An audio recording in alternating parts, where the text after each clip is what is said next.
did you see, even at the time, this coalescence of beauty and relationship in the content and in the details of what you experienced?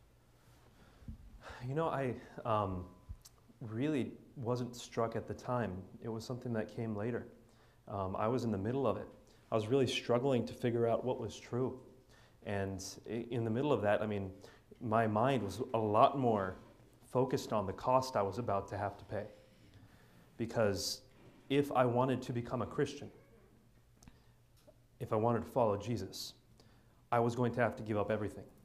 I was going to have to give up my relationship with my family. My family is, a unit of 4. My father was in the U.S. Navy for 24 years, and so he moved around a lot. And they were all I had, and I had to be willing to say no to that. I had to be willing to potentially give up my life. Even in the United States, not nearly as problematic as it is in other parts of the world. But even here in the United States, this was in around 2004 that I'm thinking about these things. 2005 is when I became a Christian. In 2004, there was a whole family of Coptic believers in New Jersey that was stabbed to death because of their proclamation of Jesus by Muslims who came and killed them. New Jersey. And so I'm having to wrestle with these things. I didn't quite understand the coalescence of the beauty of the message and the truth until later. Later when I realized, because all that time my mind was really focused on me. It was me, me, me, me, me. And later when I realized what the gospel message was, I'll tell you what happened since you brought it up. There you go, bringing things up. My family, when they found out that I became Christian, I didn't know how to tell them. If you ask any former Muslim who becomes a Christian, it's extremely difficult to tell. I didn't know how to tell them. My friend David said, "Nabeel, you have to tell your parents." I said, "No, I don't. It's not in the Bible." And he says, "Nabeel, you're going to be baptized. Baptism is a proclamation, a public proclamation of your faith. You have to tell them." I said, "No." and he said, "Nabeel, I'm the one baptizing you. I'm not going to baptize you until you tell your parents." And I said, "Yes, you are, and I'm not telling them." And he said, "Fine, I'm praying that they'll find out." A few days later, they found out. and it was definitely God's hand making them find out. And when they found out, my father, like I said, 24 years in the U.S. Navy, he was to me like my Superman. I mean, he just epitomized strength to me. And he said to me, "Nabeel, this day I feel as if my backbone has been ripped out from inside me." And he has not stood as tall since that day. And my mother, who was always full of life and joy and happiness, the life of the party, she lost the gleam in her eye that day. She's never been happy with me since. I've never heard the words, "I'm proud of you," since then.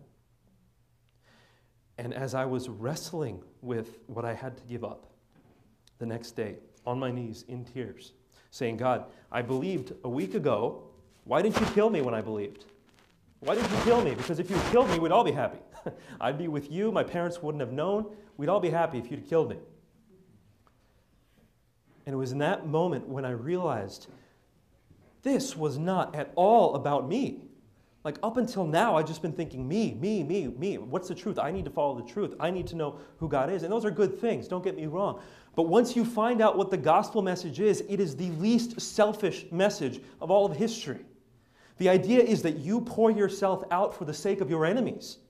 You have to become like Jesus. Well, what did Jesus do? He's on a throne being worshipped by angels. He made himself nothing to be killed by those who were sinning against him. And then he looks at us and says, "Go and do likewise." If you're going to follow Jesus, if you're going to be a Christ follower, that means you have to be ready to die for the sake of your enemies. There's nothing selfish about that. And it was when I figured that out and I realized that truly selflessness is one of the most beautiful things, and that it goes hand in hand with the truth, this Christian message. That's when I realized that truth and beauty coalesced into one message, the gospel. It was at that moment, not until then, when I was thinking very selfishly. Not in the dreams. Not in the dreams. Not in the dreams. I can't go into detail on dreams. It would be here a while. But I have a book coming out, buy it. It's in there. So it wasn't in the dreams that I realized this. It was later. And sometimes we try to force people to understand everything about Christianity up front. There's massive tectonic shifts happening in people's minds where they're moving these pieces around. They're not going to get it all at once. And this goes to your question as well. It took 4 years for me to come to this point where I gave my life to Christ. And in the middle of that, people were telling my friend David, you've been asking us to pray for Nabeel for years now. The Bible says, stop throwing your pearls before the swine.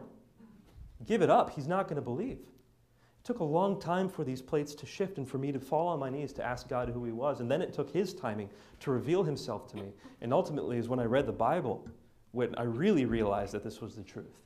And all that took time to happen. The dreams happened before I put those pieces together. Those poor friends obviously didn't understand Islamic theology very well to have quoted that verse.